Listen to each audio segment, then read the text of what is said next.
Spotlighting Hawaii's leaders. We want to bring in Governor David Ige. Good morning, Mr. Mayor. Lieutenant Governor, good morning. Thanks so much for joining us. Mayor Derek Kawakami. Thank you so much, Senator, for being here. Spotlighting the issues.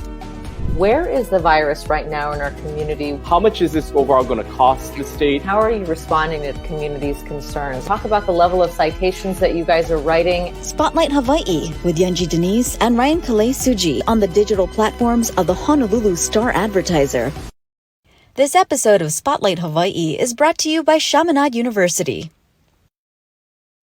Aloha and good morning. Thanks so much for tuning in with us here on this Monday morning. I'm Ryan Kalei Suji, joined by Yanji Denise, and this is Spotlight Hawaii.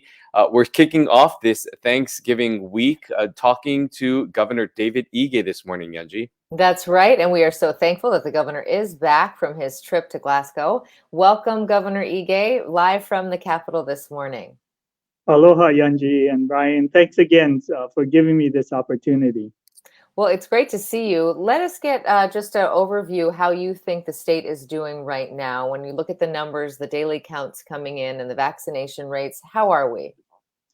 You know, Yanji, we're doing very well. The number of cases have been pretty stable. I do want to let the public know that we had a error in reporting, and so the last few days there have been some old case reports that were included in the numbers. So there were 70 cases on Saturday, I believe, and another 40. So the case counts might seem elevated because of these numbers, but if you take all of those out, we're actually, holding steady between 100 and 130 or so. Obviously, we'd like to see it lower, but it's not spiking. And so we feel pretty good about where we are right now. Vaccinations continue, and I'm glad that we finally got approval for vaccinations for children 5 to 11. That's off to a terrific start. If you're a parent, certainly of a elementary school age child, I certainly would talk to your school. We are making vaccinations available to the schools. I think that would be a convenient place for them to get them. But they also are pharmacies and pop-up clinics all around the state to get people vaccinated. So right now we've vaccinated about 16,000 children from 5 to 11. There's about a total of 115,000 or so children between the ages of 5 to 11. So I think it's a good start. We anticipate that there'll be more vaccinations, and I think it's a good place to begin. We're at about 14% of the children 5 to 11 right now, and there has been a good response. It does. As you know, Yanji, especially for the younger children, it's a different kind of experience. And certainly I know when my children were young, vaccinations was a scary activity for them. I just want to assure the parents that it's very safe and very effective. The data that we're seeing is that it really does provide protection. I just read an article over the weekend that Pfizer said in their long-term study, their vaccines for ages 12 to 16 were 100% effective in avoiding hospitalizations and deaths. So, I really think it's an opportunity for parents to protect their children and their families, as we know that the children were the last ones to be eligible. And the other thing I just wanted to remind people, the CDC last week announced that anyone over the age of 18 are now eligible to get their booster shots. And, those who want to get a booster, I certainly would encourage it. They are strongly recommending anyone 50 years and older get the booster. That's a real strong recommendation. But now anyone 18 and over is eligible for those who want to get the boosters. Given the numbers that we're seeing and the fact that we are holding pretty steady with those case counts and the daily case counts that are being reported, there have been many in the community who are calling for further easing of restrictions, especially from those in the restaurant and hospitality industries on capacity sizes. Can we expect any announcement or any change in the current restrictions that you currently have in place right now? Yeah, Brian, as you may be aware, the current emergency proclamation expires at the end of this month. And I've been working with the mayors to really talk about what happens in this next phase. We do expect in the next day or so, and definitely before Thanksgiving, to make an announcement about what changes would be in store beginning December 1st. So we recognize that we need to relax restrictions. We think that we've been responsible in slowly making the restrictions less so, and we continue to see good results and outcomes. So we will be looking at how we can move to this next phase. So on December 1st, though, will there be another emergency proclamation, or is the November 30th the end of the proclamations? No, Yanji, I will be issuing another emergency proclamation. We know that we need to continue to require those coming from outside of the state to either be vaccinated or tested, or they should go to quarantine. I do think that that's an important part of our response. And, one of the reasons why Hawaii has had amongst the lowest infection rates in the country, the mandatory quarantine has made a difference. And as more people get vaccinated all across the country, then it's easier for people to travel here in a safe way.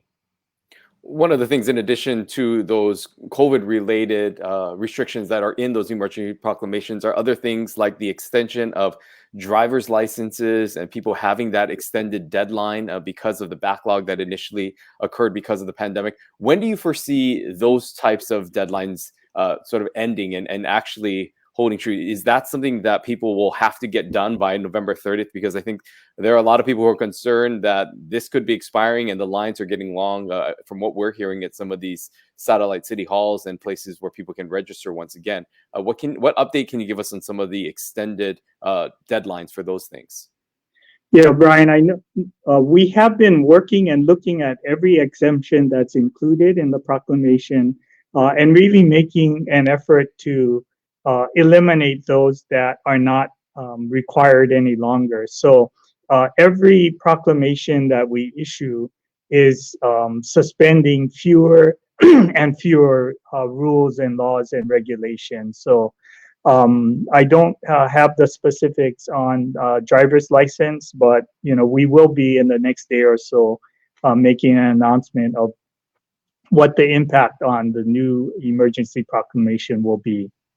And I know you don't want to give us all the details, but we're not the only ones asking. The viewers are too. Heidi says, will we continue to require masks indoors?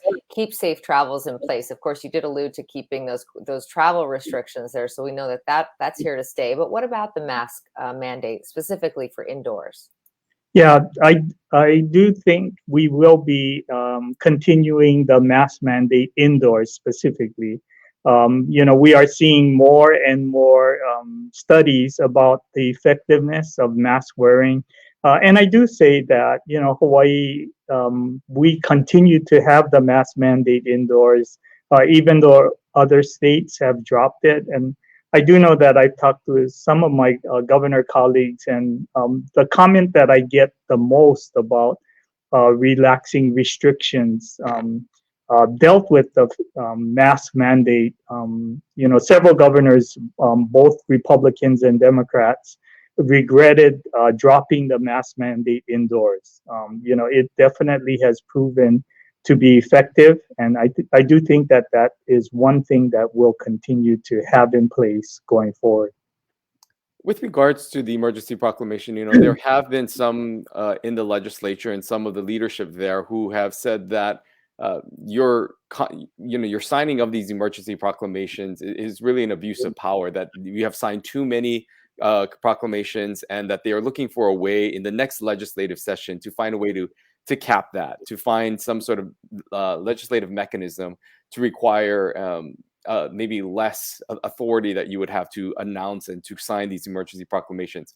Being that it's your last year in office next year, it really probably won't affect you moving forward. But what are your thoughts on the governor's ability to sign these emergency proclamations? And do you agree with the members of the legislature that something needs to be changed statutorily for this?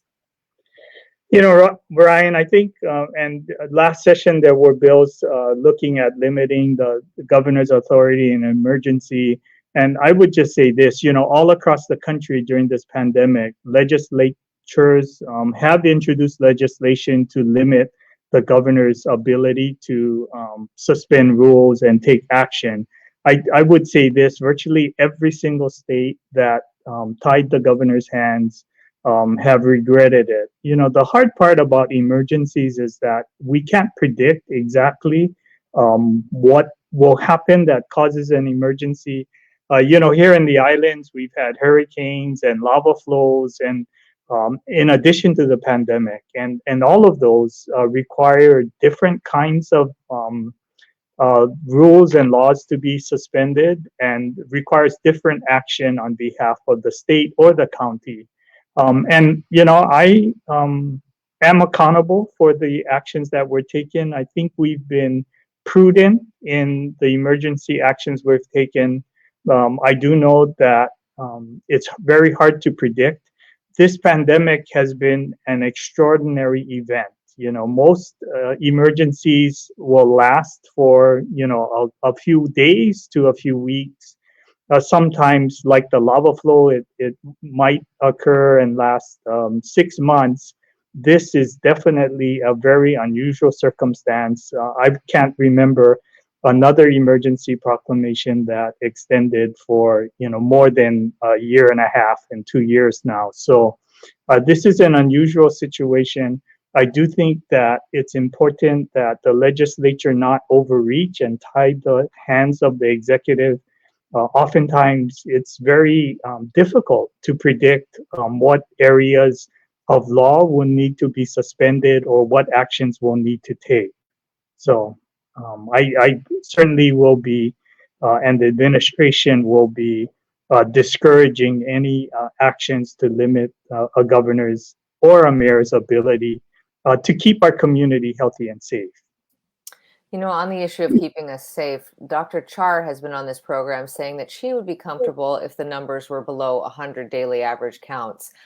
We know that with travel can come a surge or at least a rise in cases, not just from the visitors who come to our shores, but really from Kama'aina going to visit family and then coming home. What are you expecting, and what is the state planning for when we look at Christmas travel and Thanksgiving travel more immediately? What will you be comfortable with, and when do we get concerned? Well, I do think, Yanji, and it's you know, as we've talked a lot about, I know that the public wants to kind of have a hard and fast cutoff, but it's really difficult to pick a specific metric and a specific cutoff. I can tell you, as you're aware, that our hospitals are doing much better than they were in August, July, and August and September, and we've gotten back to a normal. You know, we are seeing between 40 and 50 cases per day in the hospitals, which is comfortable. You know, it doesn't cause us concern or, you know, lead to overwhelming the healthcare system. So from that perspective, Yanji, as we head into the holidays, we're in a really good position. We can manage the disease that we're seeing. And we are seeing so many different therapies and therapeutics. As you are aware, now they're talking about an oral antiviral medication that is effective against fighting COVID. And, you know, the vaccinations continue, and we are seeing more and more of our citizens vaccinated. And that really does make a difference. You know, it limits the exposure, it limits severe illness and deaths, and that makes a huge difference. So I do think going into 2022, especially with the new therapeutics, that we'll be at a much better place. We'll be able to treat the disease in a better way. And especially with our children, being able to get vaccinated, I think that was a real big relief for parents, the ability for them to choose to get their children vaccinated so they can be protected. I want to switch gears here and talk about a few other issues. One of the things that continues to make headlines is the future of Aloha Stadium and what is going to happen on that piece of land that is out there. Of course, we know that plans are moving forward for the development of a new stadium there that could begin as early as, I think they believe, now looking at 2023. Wanted to get your thoughts on the future of Aloha Stadium, as some of your predecessors, 3 governors, have come out and spoken out and said that they don't believe that a stadium should be built there, that that facility in that area should be used for housing, for the shortage of housing that is needed here in our community. What are your thoughts on the future of Aloha Stadium, and how confident are you that plans will continue to move forward with the new stadium? Ryan, we are committed to implementing the current law. As you know, the legislature last session had designated and empowered the Aloha Stadium Authority to redevelop the parcel in Halawa. And we are continuing with our RFP and the public-private partnership that would allow us to create more than a stadium, a entertainment district. I think that will create a lot of activities. We have been looking at how to structure the RFP. I think that we're looking at various ways to finance the proposal. And we think that we'll get good responses to the RFP that will allow us to proceed forward. Ryan, as you know, I'm a big fan of UH, and we know that we need to have a stadium that allows us to continue as a Division I football program. And that is first and foremost. I do appreciate the governor's suggestion of us doing a stadium in Manoa. I've talked with Dr. Lasner and Dave Matlin, and certainly it's an intriguing idea for them. But as you know, Ryan, the Manoa campus is really packed full. To try and think about building a new stadium, the field itself where the temporary stadium is probably wouldn't be able to fit a facility that, if we're talking about 25 to 35,000 seats, that would be really difficult. And developing a stadium in the quarry would be challenges. They would have to give up practice fields and a whole bunch of things, not to mention the traffic that would occur if a stadium of 25 to 35,000 seats were put into Manoa. So I did go to the football game this past weekend, and it's a very different environment. Having the football game on campus, I can see there's a lot more excitement. Easier to get students engaged. I get all of that. But really, we're committed to implementing the current law, which says to build the stadium at the Halawa site. I want to go back to safe travels just for a moment. There were some questions earlier asking if this is going to be something that you think will be permanent for the state.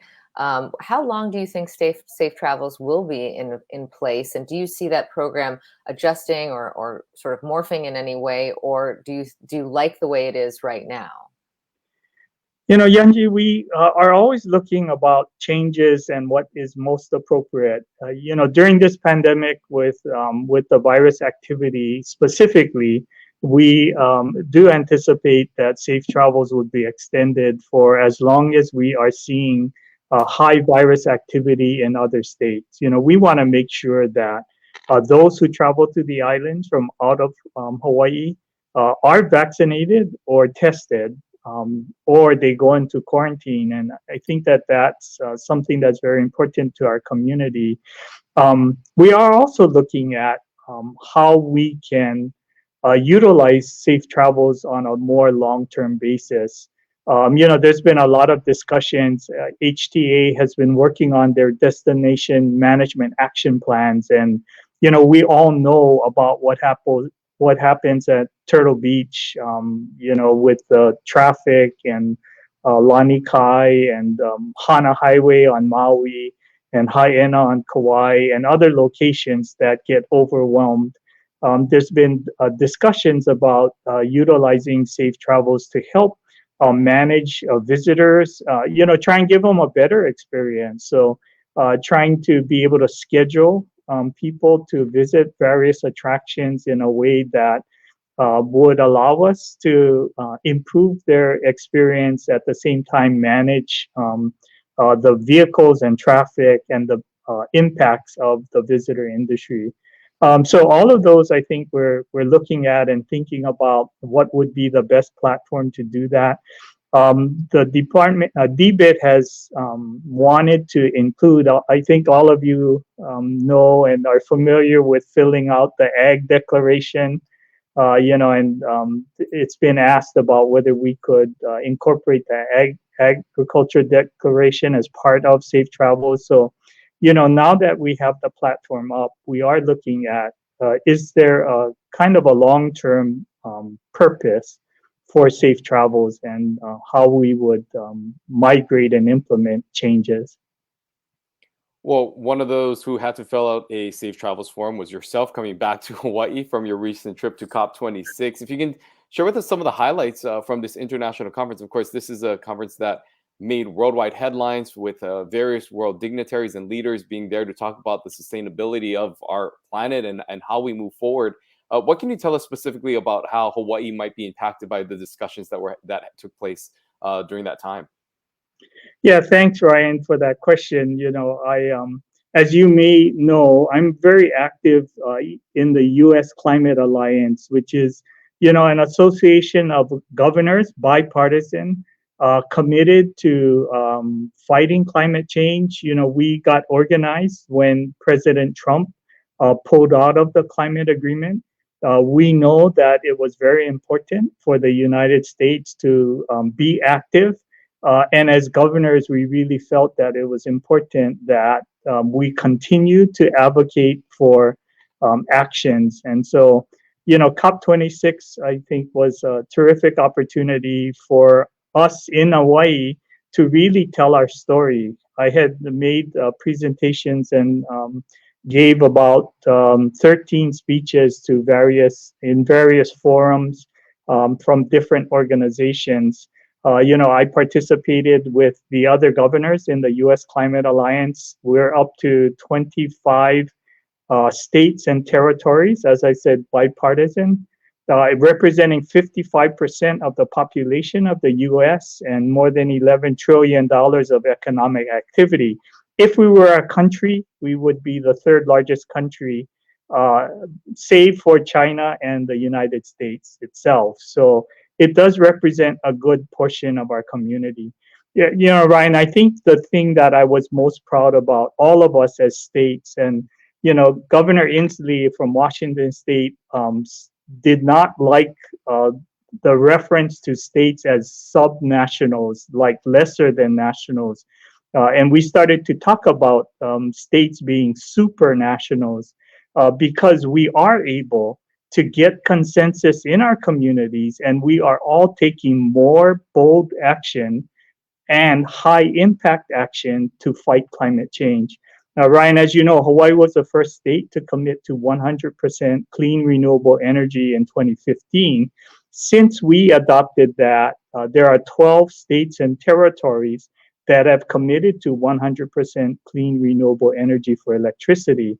And that's just one example of Hawaii, how Hawaii has led the way. And because of our bold action, others have been emboldened to follow. I was proud to be able to represent Hawaii and be able to deliver the message that island communities matter.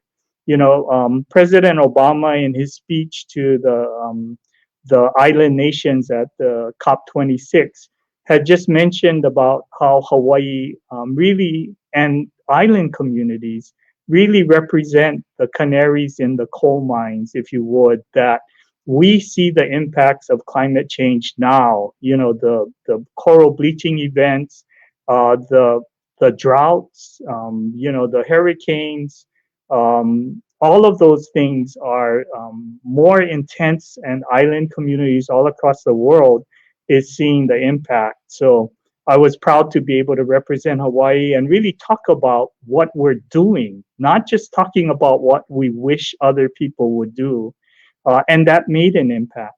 I did deliver the message that um, net zero is not good enough. As you know, in 2018, Hawaii committed to a net negative target because we know that we need to keep global warming below 1.5% or 1.5 degrees in order to save our planet.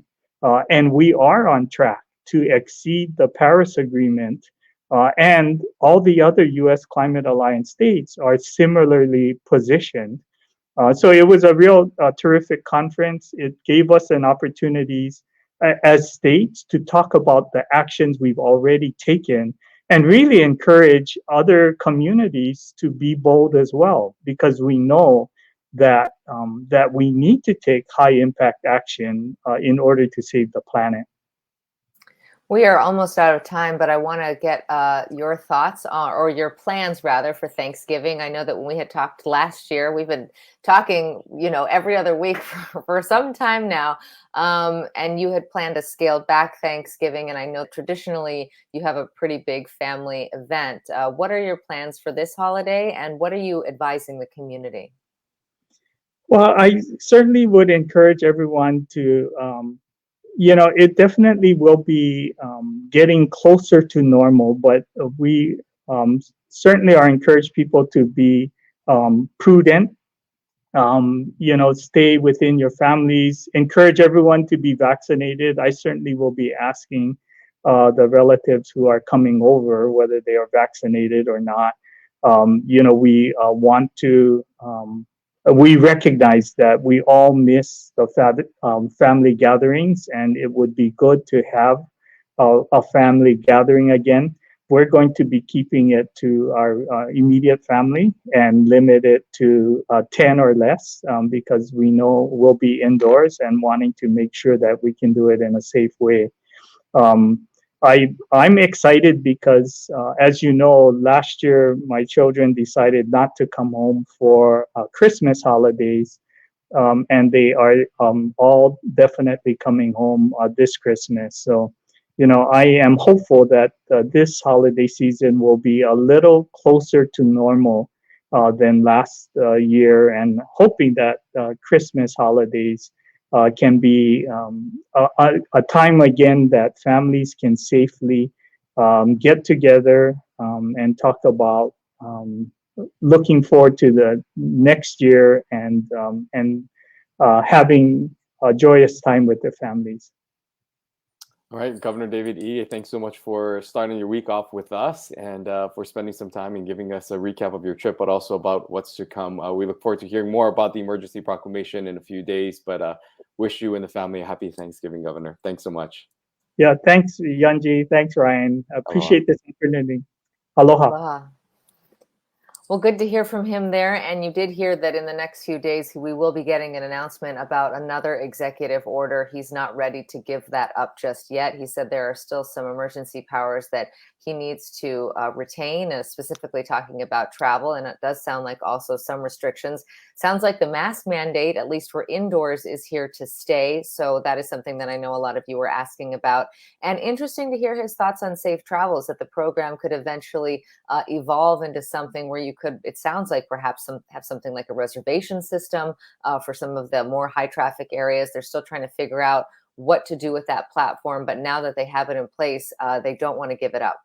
And interesting to hear how it also might be incorporated into the agriculture inspection forms that people who are coming into their state are required to fill out, saying that now that they have this digital platform, and there might be a way to integrate the two together or have that form actually go digital as well. And so a lot of things that continue to evolve with Safe Travels, as this program was stood up during the pandemic, and the governor saying that they will continue to look at different means to keep that going forward as long as we need it. But it does sound like there will, or he did confirm that there will be another extension of the emergency proclamation, just not sure what sort of restrictions will be lifted. We also got his thoughts overall on the value of that orders and his power as governor to be able to sign those emergency proclamations, given that there are members of the legislature who have criticized the governor for overextension of power and using his authority a little too much through these executive orders. But the governor is saying that it really is needed to be put in place to extend some of the laws and some of the exemptions that were made during the pandemic, and that will continue on during this time. And so the governor, of course, entering his last year in office next year, and the legislative session begins in January. So even if some sort of ruling is changed legislatively, it really would not impact his time in office. Yeah, and I thought it was very interesting his response to your question about the Halava Stadium redevelopment. He's pushing back against his three predecessors, saying that he does think that a stadium is needed, specifically when you look at the sort of limitations of UH Manoa and where you would put a facility that could host a Division I team. We will be having two of those three governors on here next week. John Wahe'e and Neil Abercrombie will be joining us here on December 3rd to talk about why they think that housing is a better priority as opposed to a sports facility. But before then, of course, Ryan, we have a lot of other guests, including Senator Schatz, joining us here on Wednesday. Yeah, a lot happening in Washington, D.C. from the Build Back Better legislation that was passed, how Hawaii will be impacted by that, as well as a number of other bills that directly impact us here in our islands. We're going to get an update on what's happening from the nation's capital and Senator Schatz. So we hope that you'll join us here once again on Wednesday for 10:30 for another edition of Spotlight Hawaii. Until then, aloha and stay safe. Aloha. This episode of Spotlight Hawaii was brought to you by Chaminade University.